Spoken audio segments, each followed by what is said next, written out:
l'accademia escludeva un certo tipo di insegnamenti, poi è arrivato, grazie a Dio, il jazz, il pop e via dicendo, però c'erano questi steccati. Ecco, Stefano, secondo me, corrisponde proprio al musicista open mind, che è la persona più adatta per spiegare la musica a chi magari di musica non conosce il linguaggio tecnico, perché raramente ti sento utilizzare il gergo tecnico musicale. Credo che sia anche un Non lo esercizio so. tuo. Non No, lo so.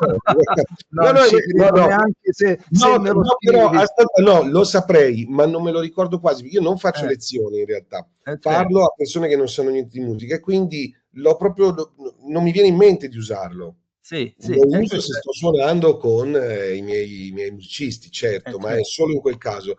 Altrimenti ho imparato che devo stare attento, perché altrimenti ti prendono per un esoterico o per un matto. Devi stare attento quando Uno dici. che parla con quel linguaggio da Carbonari, no? Io un Dei musicisti. fisico, passi subito tipo lo scienziato pazzo e quindi è Certo, pericoloso.